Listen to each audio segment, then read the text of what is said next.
Hey y'all, it's Natalie and it's time for another acrylic stash bust. I am playing along with Jennifer Kane today and I'm going to use this cute little piece called Sunkissed that I got from Not Just for Boys Kit Club. I'm also going to pull out this random assortment of summer stuff. I end up using this Pink Fresh Studio paper. This is from the Delightful collection.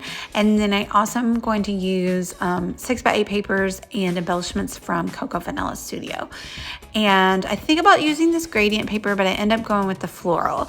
I didn't want it to be too matchy with this bathing suit, but I did think the bathing suit worked really well with the sun-kissed acrylic piece. I decided to enhance the pattern paper with a pink piece of cardstock. And what are we doing here? I can't see what my fingers are doing. I'm getting out the piece and deciding how I want it to look. I think about putting it over the photos, but I decided to go with across the top of the page. So I want to do some foliage with the die cut flowers that I have that match this paper. So I grab these palm fronds that are from Alta New, and I'm using iridescent foil on them from Spellbinders, and it's super fun. You have to be careful. I made sure not to really cut it off until I was exactly ready to put it on, because I did that before and I put it on backwards because it's hard to tell which is the correct side to put down. But I do the iridescent foil on the two different color green papers, and then I die cut them, and I just really love the little extra oomph that it gives. It was really fun to use this on colored cardstock. I will definitely be doing that again.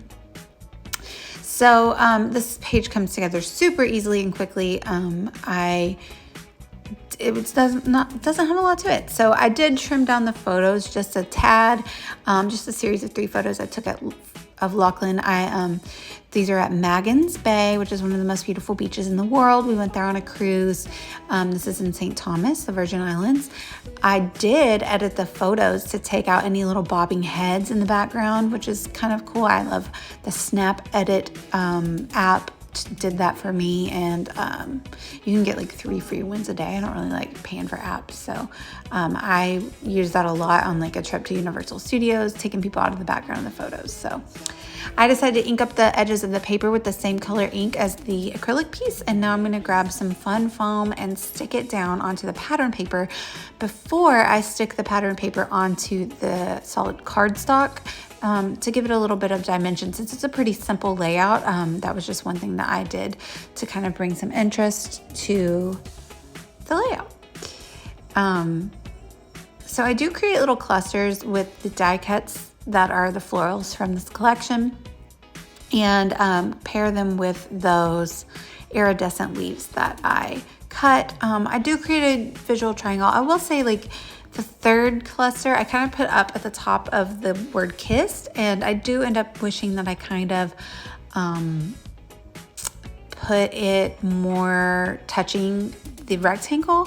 But after I watched the video and I was editing this video, I was thinking, you know what, I just need a couple of leaves down there in the bottom left corner next to the label. So I'll show you what I mean in a few minutes when we get there. But this is kind of the idea I'm going for. 2 clusters in the opposite corners here.